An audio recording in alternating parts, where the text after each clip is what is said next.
தந்தை, மகன், தூய ஆவியாரின் பெயராலே ஆமென்.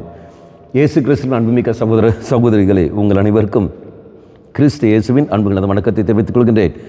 இன்று நற்செய்தி பாகமானது யோவான் நற்செய்தி 8ஆம் அதிகாரம் 31 முதல் 41 வரை உள்ள வாக்கியங்கள். குறிப்பாக 34வது வாக்கியம். அதற்கு இயேசு, பாவம் செய்யும் எவரும் பாவத்திற்கு அடிமை என உறுதியாக உங்களுக்கு சொல்கிறேன். பாவம் செய்து வாழ்கிற எந்த ஒரு மகனும் மகளும் பாவத்திற்கு அவர் அடிமையாக இருக்கின்றார். அப்போ அடிமையில் இருக்கின்றவனுக்கு சுதந்திரம் எதுவும் இல்லை. உதாரணம், நான் உங்களுக்கு அடிமையாக இருக்கிறேன் என்றால் என்னால் சுதந்திரமாக எதுவும் செய்ய முடியாது. நீங்கள் என்ன நினைக்கிறீர்களோ அது நான் செய்ய கடமைப்பட்டிருக்கின்றேன். அதே மாதிரி பாவத்திற்கு ஒரு மனிதன் அடிமையாக இருக்கிறான் என்றால் அவன் அந்த பாவ காரியங்களை தான் சிந்திப்பான், பேசுவான், செயல்படுவான். உதாரணம், குடிப்பழக்கத்துக்கு ஒரு அடிமையாக இருக்கின்றவன் அவன் அது குடிப்பழக்கம் விடுதலை பெற முடியாது. காரணம், அவன் அதற்கு அடிமை.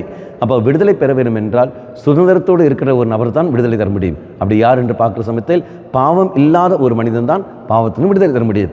அப்போ பாவம் இல்லாமல் இருக்கிறவர் யார்? இயேசு கிறிஸ்து. நம்ம வாசிக்கிறோம் எபிரேயர் திருமுகம் 4ஆம் அதிகாரம் 15, 16 உள்ள திருவாக்கியங்களில். அப்போ பாவம் இல்லாத இயேசு கிறிஸ்துவிடத்தில் நான் போகிற பொழுது நிச்சயமாக நமக்கு அங்கு விடுதலை கிடைக்கும். அதான் 36ஆம் வாக்கியத்தில், மகன் உங்களுக்கு விடுதலை அளித்தால் நீங்கள் உண்மையிலே விடுதலை பெறுவீர்கள். யார் அந்த மகன்? இயேசு கிறிஸ்து. அப்போ நான் விடுதலை பெற வேண்டும் என்றால் இயேசுவிடத்தில் வந்தால் மட்டும்தான் எனக்கு எல்லா அடிமைத்தனத்திலிருந்தும் விடுதலை கிடைக்கும். கண்களை மூடிக்கொள்வோம்.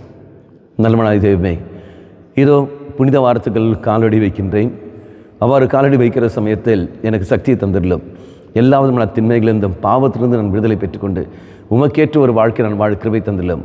நீ உயிர் தருகின்ற பொழுது நானும் உன்னுடன் சேர்ந்து உயிர்க்க எனக்கு சக்தியை தந்துள்ளோம். இதோ என் பாவங்கள் அத்தனையும் திருச்சிலுவையோடு நான் அறைந்து கொள்கின்றேன். மாதாவே, விசேஷமாக எங்களுக்காக பரிந்து பேசும். ஆமேன். தந்தை, மகன், தூய ஆவியாரின் பெயராலே ஆமேன்.